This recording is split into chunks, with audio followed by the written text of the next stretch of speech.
in the country, we didn't have mortuaries, and so it was always customary for the undertaker to do his job and lay your kin out right there at home. Yeah, and the church would loan you folding chairs, and you'd have visitation and everything right there. But when the nighttime come, you'd have to sit up with the dead, cause it wasn't right to leave them alone. Well, the last time I set up was 65 when my old arthritic Uncle Fred died. He was 97, so stooped over, the mortician couldn't straighten him out. They used a logging chain to hold him down, covered that all up with a cape and a gown, and didn't tell nobody in the family, cause that's the kind of stuff folks just don't want to know about. Well, we were all sitting there, it was 3 in the morning, and then there come up a cloud of thunder, lightning, and storming.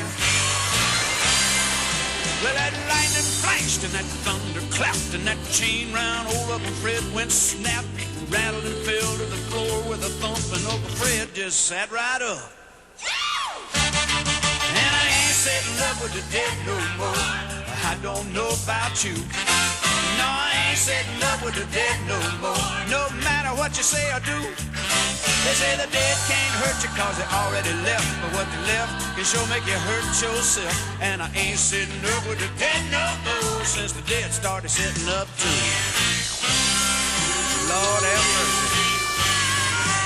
Woo.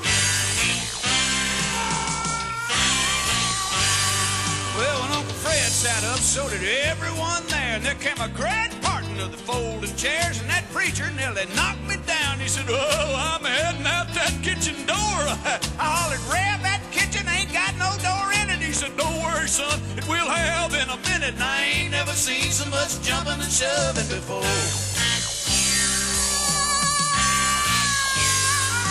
And then somebody stepped on old cat's tail. He let out a scream, a screech, a wail, and to say the least, that howl didn't help to calm the situation down.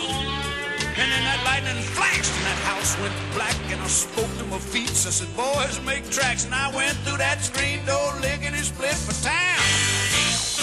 Whoa! Well, I cut through the cemetery, fell in a hole. It was Uncle Fred's grave, and it was dark and cold.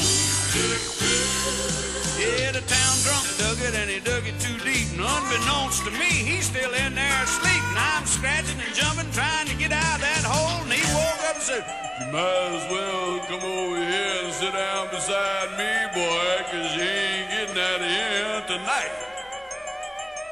But I did. And I ain't sitting up with the dead no more. I don't know about you. No, I ain't sitting up with the dead no more. No matter what you say or do. They say the dead can't hurt you cause they already left, but what they left can sure make you hurt yourself. And I ain't sitting up with the dead no more since the dead started sitting up too. Wasn't no sense in nobody sitting up with Uncle Fred anyhow. Uncle Fred done be gonna sit up with his own self. Next time I'm just gonna send flowers.